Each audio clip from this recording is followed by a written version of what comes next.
Ọhaneze ndị Igbo ekenekwa m unu. Igbo ndị ọma ije m ọnụ, asị m nke onye chenya gazili ya. Biko na ọhaneze ndị Igbo nwere vidiyo anyị fọlọkwa, biko asị ka anyị wetakwala ya na nke a bụ Iji Ụwa part 200. Enwere Iji Ụwa na ha adọkwa Matthias na-adọkwa ya sị na ebe esi na Jizọs na-efere ndị mmadụ na ma ndị mmadụ ebute na chọọchị wee nwa kịta alụ nwa onye tiri aka na ya bụkwa na omenala eziokwu has also failed this person. So biko unu ga-enụ nwanne anyị nwoke ntị n'onu kwanụ mmiri okwu ya kwununu ihe okwu egosi adọ Matthias aka na ntị, maka na Matthias ajụgo na ọma nkwụsị ihe ọ na-ekwu ọpụ ihe niile ekwuchi agwacha ya ọka na-ekwu. You can make your point without not insulting anybody, mana Matthias ka na-eme na-afe n'ofe okwu ya dị okwu mana na ihe nwanne anyị nwoke anụnwa gwali ya na village video anụnwa o mere nji wee sị ka m wetara unu. Biko unu sonunu m nene video anụnwa ka unu ofu ihe mere ebe Matthias sị na onye ọbụla ọ butere n'ọgwụ nwa Jesus has failed that person. Kịta anụnwa onye ọbụla o tinyekwa n'aka na mmadụ onye nke anụnwa nwa kwesị na dọkịta na-enye ndụ na dọkịta so na-agwọ ya onye anụnwa nwezịrịnụ kekwanụ ihe gbuli ya. Biko na Igbo ndị ọma njem ọnụ na-ekene na vidiyo anụnwa ka unu fụ. Ọhaneze ndị Igbo ndewonu ka o chiri ya zere. Biko achọrọ m ka ige ntị. Enwere nwaanyị arụ adịrọ Matthias Ezeaku wetara n'iru akwụkwọ wee sị nọ ICU ka the woman need na ndị ụka abịago kpee ekpere hapụ the woman wee gbawara nọ ICU ka ọ ga-weti that woman. The woman adị mma. ICU are supporting life machine. Ka cut ya short.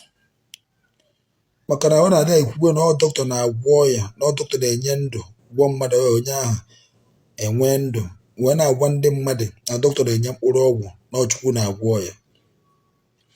Now nene the video ebe o make a comment concerning ICU. Yeah, my people, good evening, good afternoon, good morning, depending your time factor. Please, I know a lot of people here say organic a mesita. You know, I want to say me. I question, what do I say me? What do I say me?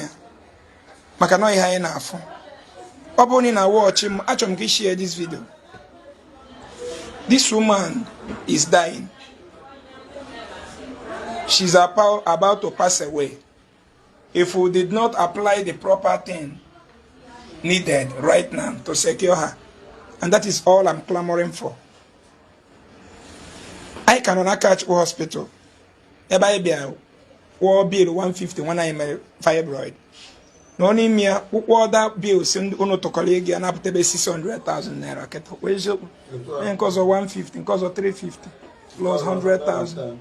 Abolo 600,000 plus ego haji. Now, kono fumpuni na neti. One made a surgery here. Now complication abego only the ICU, and there is no ICU department here. Only the supporting machine. Now she's on a source in the answer. To turn a cat mother bono. Aboni Buria Jebu no go ICU keta. She will die. Because in Cabro no made the surgery. No can it go surgery after 2 days complication there.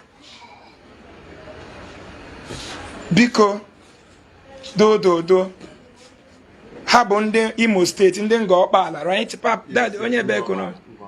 Kebu no go bala. Eh? Umagangu. Ibia na magangu e be ko no. Umagagambu. Okoyo umaga. Umaga ka afa bun. Ngulun. Ngulu is my village. Then Umaga my village gong. Okay. So na fugia. This woman keta need the ICU. I kwesigi na mana mu amana nlapia na ba. Nwanya anwo obi mama nsu ike. Because ebe nwe platform nwe ike ji support ya and am na oga anwo bo na oga ho na ICU. Nwere bete here na ekpere. Tite here na. And the buri aje ICU keta. Ige dobegede de ka 300,000 down.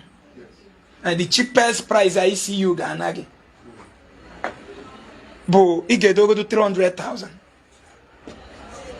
So biko anyị na-ayọgodo ododo otu a nwaanyị a na-strọgụ kịta ọ chọrọ ịsọvaiv na-enwe ya nwoke ihe na edi ya abelive ọ mụrụ ụmụ ọzọ na-eke ụnụ dị ụmụ na-abụ nwoke na nwaanyị. Ị chọrọ ịlụ ozi mma gị so ụmụnne m biko and o mere mmejọ surgery mana o nwere ọya ọzọ ma ama mkpọwa afa na-ayị ya nụ you know, so o needed a higher place. Biko kama m eji moto m buji ya kịta o ibu niile ka anyị na-ebu since 2018 till now. Anyị na-agwa gị na surgery anyị na-emeche na some places bụ risk ka anyị na-take, especially ebe enweghị supporting machine and steady light. and steady light. We are just gazing, and supporting machine cannot work without steady light. Doctor Ugo that this case now is beyond his capacity. Agwago Ogana ya kpọrọ ya jebe the higher hospital. Or sị na ya kaju hospital nke ụgwọ 150. But with me, the hospital ga-eme ngodo allow ka unu pụwa. Mere istegode go ICU. Unu dịchazie mma ebe ahụ na-abịa. Nwoke isi ụha 150. So ụmụnne m dododo biko nke a bụrụ na achọrọ ime ya surgery. Emechego surgery since after 2 days. After 2 days o jikwa ọkpịa na-agagharị, complication abịa. Anya white ka ọ na ha tọọ na ya. O dị ekwu okwu karịa ihe ọ na ha eme. Ọ dị ekwu okwu, ọ dị azụ oku. Enwere solution ọzọ na-abụrụ ICU. O needed a higher management. So biko ma onwe mba Ezeaku Ijeuwa mma support kwa ha menyekwa 20,000 menyekwa 20,000. Mụ na doctor settle go ka nna ba the thing cannot disturb m njụwa doctor kọwabara m gwa m ho ha not go beyond his capacity. And now gwago ha, but there is no money to go to the ICU. So biko onwe ife nwelo ige ogo na ego ICU ogo na raise nwere 300,000 keta anyị were moto buje ha hospital nwelo ọ bụrụ New Hope anyị jewe hospital nwelo ICU do ka nwaanyị ya na-enwu nwaanyị akịta bụ ọnwụ ka ọ na-anwụ. Now the government Matthias Ezeaku kpọrọ woman gazie na the next hospital etida woman na ICU ọ sị na onye ọ ga-ebe the woman na-adị ndụ. Una forgot the picture. Now the one man make a comment when I see that the life of the woman depend on Christ Jesus, not ICU. Although they need to be ICU, but even if they take that woman in ICU, oh God, Christ Jesus will the final say.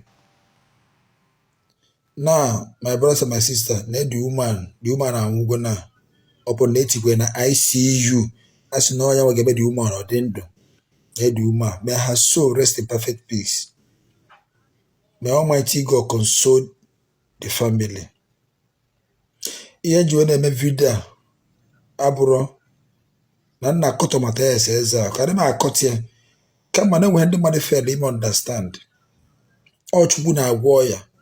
O na Matthias Ezeaku ga o na Matthias Ezeaku ga face in the fake pastor, the fake prophet. O kare kama carry on na amoko Christ Jesus. Enwere onye Matthias Ezeaku ga-akpọ ga hospital moko Christ Jesus na ndụ onye aga survive. Never. Enwere onye Matthias Ezeaku ga-akpọ kpọrọ gị omoko Jesus Christ. Si na Jesus Christ bụ criminal na ọ da agwọ ya na ọ doctor na agwọ ya. Ime ha kwa accept na ya hope n'ime mmụọ gị ozugbo. You can't survive it. We can go on a mother moment, but you cannot survive it. You can mother about yamba. Or to the mother for me. And when a bench will be jar, a bench be at the rack, a brown pastor, a brown prophet, one did not support. When I'm more belija when a bench will be jar. Ajujum kita now, Matthias Ezeaku, ke batazi na ICU. enye ha nwaanyị ya ndụ ka ekpeta na doctor and nurses na hospital ahụ restore this human life ka ekpeta na ndị ancestors na ndị forefathers gị abịa restore this life of a woman. Mmadụ ada agbachi ya mgba nwanne, agbanachi gị mgba ịpụta nọọsụ chikubịa ka unu nwa ọhịa ị na-eme ya by mock the son of Christ, the son of God, Jesus Christ of Nazareth, na-akpụ ya criminal. Ndị mmadụ a na-akụrụ gị aka na-esokwe nne gị na-agba iberibe. Unu ga-emechi unu amara na ihe unu na-akpọ reality abụọ reality. Ka emesịa ekene m unu ebe onye nọ na-enene vidiyo asị m udo dịrị nwoke udo dịrị nwaanyị. Biko eji m n'aka na unu na-enecha anya vidiyo. Biko ihe na-ayọkwa n'ụwa ọdịmma nke Igbo maka Igbo ịdị n'ọnụ ịdị n'otu Igbo ịdị n'otu. Mana Bible say can the two stay together except if they agree? Asị gị no.